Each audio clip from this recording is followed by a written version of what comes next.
This is Aging by the Bay, here to provide families in the San Francisco Bay Area pertinent information about healthy aging practices and services. Your host is Ajay Sani of ComForCare Home Care.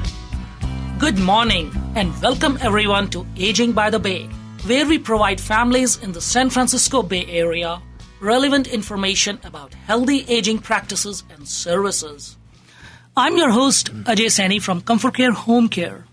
With ComForCare, you can give your loved one the best life possible, thanks to complete in-home care for every stage of life. Find out more at ComForCare.com, ComForCare.com, or call us at 1-800-886-4044. At Aging by the Bay, we talk about joys and some of the challenges of growing older in the Bay Area. We talk to experts about what they see happening as people age, as well as the services that are available that you or your loved ones may not be aware of. First of all, I want to thank our sponsor, A Love for Seniors, who specializes in helping seniors find residential care homes, assisted living facilities, and memory care assistance. You can contact them directly at 1-800-850-9102. Their website is www.aloveforseniors.com. And again, their number is 1-800-850-9102. So today, we have a very important topic, financial health. Well, money talks. And we have two experts with us. Joanne Lucy is a Bay Area native and licensed realtor with over 16 years of experience helping seniors and their families. Hello, Joanne. Good morning. How are you doing today? Good morning, AJ. It's a pleasure to be here. Thank you for having me. And we also have John Hall, who is a wealth advisor with LPL Financial. He has a CMFC designation and holds a master's degree in business administration, a master's degree in computer science, and a bachelor's degree in electrical engineering. He has been working in the financial services field for over 20 years and has helped many clients and their families with planning, executing, and navigating the long-term care continuum. And the opinions that he will voice today in the show are for general information only and are not intended to provide specific advice or recommendation for any individual. To determine which investments may be appropriate for you, consult with your attorney, accountant, and financial advisor or tax advisor prior to investing. Securities are offered through LPL Financial, member FINRA/SIPC. So, good morning, John. Good morning. Good to be here. Thank you. And this is such a good week to have you because we celebrated Veterans Day, and you being a veteran, I really want to thank you and all the great veterans for servicing the nation and keeping us safe.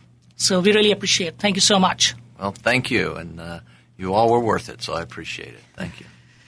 So, when it comes to money, one of the challenges we have as we age is that seniors, when they reach a stage, they may decide to stay in their home, or sometimes they want to go into an assisted living, either because of health reasons or also to socialize, have more company and all that. And one common thread, no matter where they stay after retirement and as they age, is like finances, because that can dictate a lot in terms of quality of life. So let me, start with you, John, today, just to see, as we are going through that phase and seniors are at that stage, what kind of scenarios they can get into, and how do you help those people? Well, yeah, over the course of my career and my experience, I've learned that it's really not like it used to be generations ago. Today, people are working a lot longer. In fact, I find my clients a lot of times struggle with if they even want to ever retire. People are living well into their 90s. And even 100. In fact, that's one of the largest demographics in today's society is the people 100 years old and older. So in planning to retire and having that retirement last 30 to 40 years, that's a real challenge, and it's different than it's ever been before. So I find people are working longer. So part of what I do is help people learn to plan through this aging continuum. It's been said that aging is mandatory and doing it well is optional. And so what I help people do is try to do it more in the optional way. But as they live longer, then we have to look at the financial, but also the emotional and the familial side of things. The family can get involved in this. Aging in place is what most people prefer to do. We're staying in their own home, but then it means, is my home situated such that I can stay there? Does it have bars if I need them? Or ramps or whatever. Is it structured to do that? So making it more user-friendly for them is important. Managing their health and well-being is really important. Understanding how their health care dovetails into their medical necessity. There's sometimes confusion out there of what Medicare covers and doesn't cover for long-term care scenarios. We've been talking a lot these days about health care and health care for more and more people, health care for all, Medicare. But there's some misunderstanding often on how Medicare may figure into it. Medicare doesn't really talk about the long-term care scenario that we're talking about. Statistics show that over 67% of the individuals will likely need some sort of care that falls into the long-term care arena, not covered by Medicare. In fact, the Medicare manual, Medicare and You, put out by the federal government, talks about that it really doesn't pay much at all for Medicare, for long-term care or skilled care. It has to be preceded by a 3-day stay in a hospital. They'll pay for a portion of the first 20 days, then coinsurance pays for the rest of it. Coinsurance means you.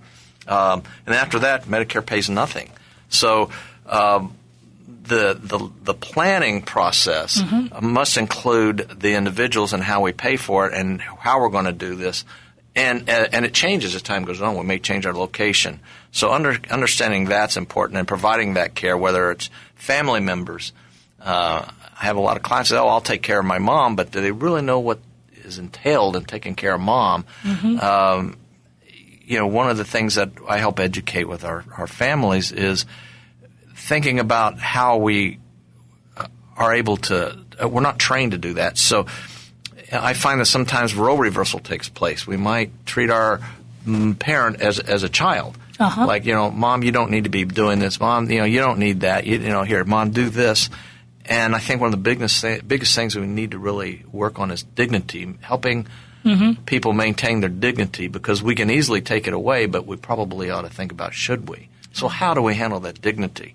And then looking at resources, helping the seniors maintain social connections, being out there. I know a 95-year-old who now she texts us on Instagram and drives her car, staying connected, staying mobile. Right. One of the hardest things we've ever had to do is take someone's keys away. Yeah. Because a lot of times they don't recognize when they're in that situation.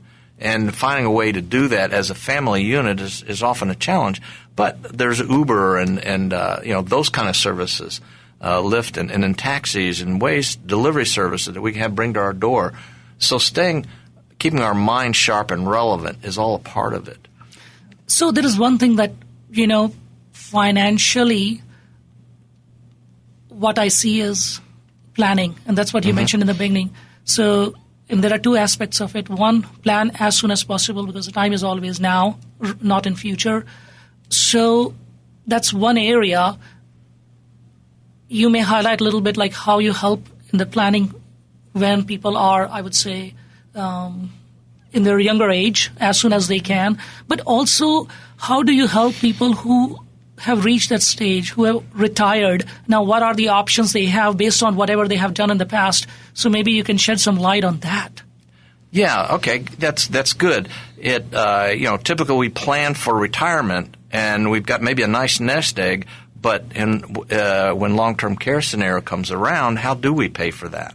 Because if that money's been designated for retirement and we try to use it for care instead, then there's not that much left perhaps for my spouse. It might be enough for one of us, but then the spouse may be left behind. So a way to pay for that is paying for it our family, helping pay for it. And oftentimes we may have to have them pitch in and maybe look at getting a long-term care insurance policy, or they bring them into their own home and take care of it. But that has issues in and of itself that needs to be resolved. Another way to pay for it is have the government pay for it. A lot of strings attached to that.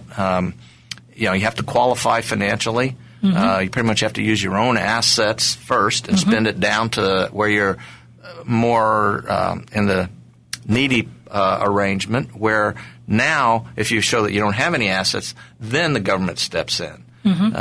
So that's something to think about, is have the government take care of it. Or you could transfer the risk to an insurance company and have an insurance company take that risk and then pay for some or all of your care, or a good portion of your care for you at pennies on the dollar. You don't put as much into it typically as you get out, and they'll cover some of the costs for care. And so that'll help pay for care in your own home. You can stay in your own home. You don't have to go to a nursing home necessarily. That may be an option down the road, and it could be several options as we move on. So those are basically some of the ways to pay for it. Paying as we go, or buying into a facility where we pay a bunch of money up front, and then we have continuing care on a monthly basis that we pay for. So there's several strategies. Not everybody fits all of them. Traditional long-term care insurance isn't for everybody. Right. Sometimes you have to go with non-traditional long-term care insurance. I've had clients who didn't qualify for traditional long-term care insurance, but we were able to get them for some of the non-traditional much better for them in the long run. So if they don't qualify one place, maybe it'll get them qualify for another. Good. So the message, I guess, is that there are multiple ways to do it, and no matter what age you are in, and even if you are retired and you are struggling, it makes sense to take help from a professional, because a professional may guide you and give you various options based on the individual scenario, that what is best for that person to manage finances. So it's never too late. That's right. The earlier you start, the less costly it is to plan, and you can navigate resources much simpler than we are later. But we can do it pretty much at most stages. Most stages. And when you said early, so you want to give like a quick overview what can be done or what should be done or what people should be aware of when they are at an early stage? Well, an early stage might be someone that's pre-retirement. And if you're on the end where you're thinking about, you're maybe in the sandwich generation, which is defined as taking care of children at the same time you're taking care of parents. So if you're in that area of planning, then you need to be planning with your parents about how we're going to take care of them as time gets older, and your siblings. How are we going to work that out so there's no animosity? And if you're the person that is so planning at that stage is important, because then you're sort of self-planning as well. And then if you're the person being the parent, where you don't need care yet perhaps, but strategizing financially so that you can be prepared to not have to live out your last years less than helpful, and depending on the government to take care of you. Right. I try to help people depend less on the government and more on their own scenarios, but the government's there as sort of the backup fallback plan. But we can probably do better in our lives if we try to plan ahead of time. And things like, I guess what you are saying is various options, life insurance, health insurance, long-term care, and savings, all those kind of different avenues, just based on the individual goals, you help them. Right, and it has to be tailored to the individual, both their financial capabilities, that of the family, but, putting, these things in place like my retirement planning now has to be retirement and care planning. So it carries a different connotation that we have to now, in today's world, stay on top of. So I help people strategize to make things fit better so that it's tailored to their life, because you don't usually get too many do-overs. So it's better to try to meet these changes in the aging continuum early in the phase and as we progress. There's Right. not one point that, this is the time to do it. So that's what I would suggest. Excellent. And this is, a very wide topic because we can talk for hours and hours in terms of planning. How do we do that? And one of the things, Joanne, is very critical when a person has retired, that whether that person is trying to stay in the home or a lot of times they need to move to an assisted living, senior living, retirement community, and they may not have that much money, and the only thing a lot of times they have is a home, which they need to utilize to their sort of retirement planning at that stage. Mm-hmm. And then the realtors come into play, and you specialize and you work with seniors, but, a person may say that, realtor is a realtor and that every realtor sells a home. So how are you special when it comes to working with seniors? I think that you're absolutely right, especially in our area. A lot of our seniors have their wealth tied up in the equity of their home. And I've worked with John on several of his clients and helping them with the sale of their property so that they can get the most money and help fund those options that they have to take care of their retirement or take care of their health. Mm-hmm. We specialize in working with seniors, and we help a variety of seniors. It can be from the active senior that simply just appreciates the level of service that we offer, mm-hmm. to the seniors and their families that are just overwhelmed with the process and they don't know where to start or how to begin, and they may not have the trusted resources to assist them. So some of the challenges that seniors face, the most common concern and question that we get is, what do I take with me and what do I do with everything else? Mm-hmm. One of the other challenges that we get from our seniors is the deferred maintenance and upgrades of their homes. Many of our clients have lived in their homes for years, and they may need to make some repairs or just to spruce up their home so that they can get the most out of their property. Mm-hmm. And then, of course, one of the other challenges is just the process. It can be overwhelming. They don't know where to start. And again, just to focus on the fact that a lot of their wealth is tied up in their home, it's important that they don't leave any money on the table. Mm-hmm. Yeah, very true. You're absolutely right. So can you please tell our listeners what all you do as part of helping them out with all these challenges? Well, the very first thing we do is we present a personal organizer that helps them go over what they can expect with their new lifestyle. We go over their new floor plan with them and help them decide what to take from a couch to a teaspoon. We take the time that they need to go through every personal item with them. And then also we introduce licensed and bonded professionals that can act as estate liquidators. We tell our clients and their families to take all the personal items that they want and leave the rest to us. So down to the clothes in their closets, the cans in the pantry, and tools in the shed. There is true value in everything that they own. It's not just stuff. And many times family and friends just can't use the items that are left behind. So when we bring in an estate liquidator, what they do is they will sell the items of value.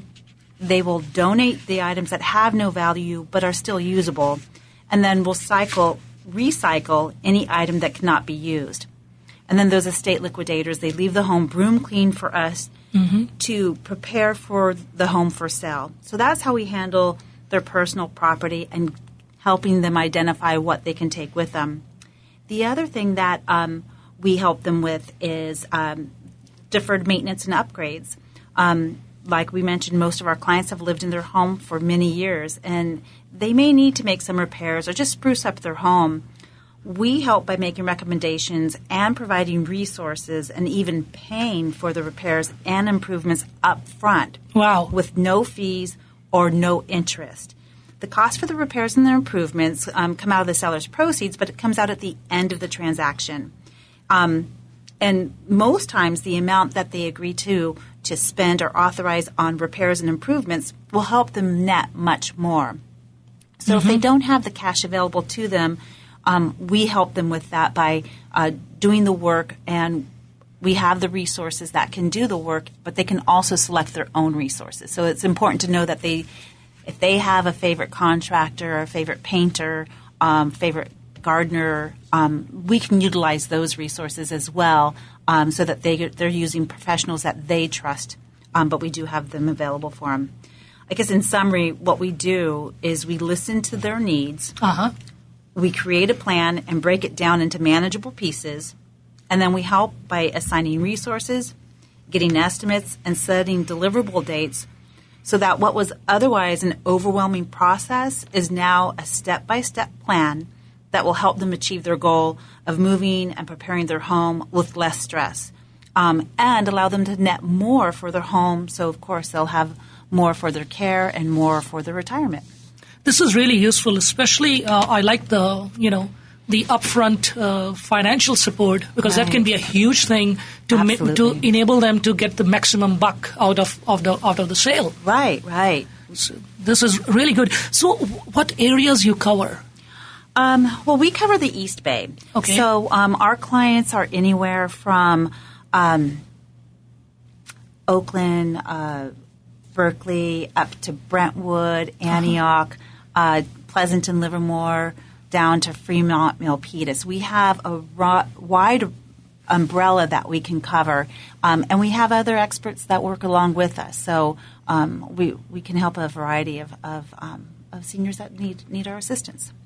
This is really good, because it can really sort of take away the burden and headache and sort of stress from their lives, because that's what they are relying on, their home, to sort of help them retire and age, go through that phase of the life with comfort and convenience. And our network of professionals also goes outside of California. So the people that we associate ourselves with, if there is a need, let's say in Ohio, John has referred some clients to me from out of state, I can work within the network of professionals and be able to refer an agent that provides like services to them. Excellent. So very quickly to both of you, listeners who may take your help, that's awesome. But even as a general education, if there are certain tips that you both would like to give so that they should be aware of, or any comments or suggestions for the listeners out there? Well, yeah, one of the things that I would suggest is work with professionals who keep up with the times. Things aren't like they used to be, and working in this continuing changing environment, we have our assets, like our retirement assets, have to serve more than just retirement. So work with a comprehensive, in my case, financial advisor that's well-versed in life planning, not just investment component or an insurance component or some individual component, but comprehensively can put this piece together. Work with professionals and we bring in people like Joanne when we need to look at the stages as they make those changes. So I would say talk to your family. We bring them in sometime and have a conference in our conference room with the family generations there when we do estate planning and long-term planning to bring our finances together and make sure it fits. Yeah. And I would have to say it's never too soon to get organized. So if you are working with the thought of downsizing, we have some simple, quick tools that you can use on your own just to start sorting through the personal items. But I think the most important thing is what John hit on is don't confuse a professional's eagerness to help you as an indication of their ability or their willingness to do what is in your best interest. There is not one answer for everyone. Everyone's situation is very, very different. It takes professionals that can come in and help you assess your situation, give you strategies to do what's best for you. It may not mean that you're going to sell your home. You may end up staying in your home. It may not mean that you are going to be moving this year. It could be in 18 months. But at any point, it's never too soon to start researching the professionals that you might want to help you complete your plan. Very good. I really appreciate for, all the insights and valuable suggestions and information you both have provided today. Great. Well, I'm glad to be here. Glad to do it. Anything we can do to help people. Yes. Great. Thank you for having us. Thank you for joining us on Aging by the Bay today. Thank you to our sponsor, A Love for Seniors, as this show provides information that helps our seniors age better. Please visit our sponsor's website at aloveforseniors.com. You can contact them directly at 1-800-850-9102. We hope that you enjoyed the show, and please subscribe to our podcast that is available at iTunes, Google Play, Stitcher, SoundCloud, and YouTube. You can find the show and also previous shows at our website, agingbythebay.com. We love your feedback, and so please leave your comments. If you have any question for our featured guests or want to become a featured guest, please contact us by sending an email at info@agingbythebay.com. Again, a big thank you to our sponsors, A Love for Seniors, and to ComForCare Home Care. This has been an Aging by the Bay show, addressing issues on aging and services available for our elderly population. We will be back next Saturday at 10 a.m. Until then, take care, be safe, and have a nice week. This has been Aging by the Bay with Ajay Sani, addressing issues on aging and services for the elderly community. Join us again next week for Aging by the Bay.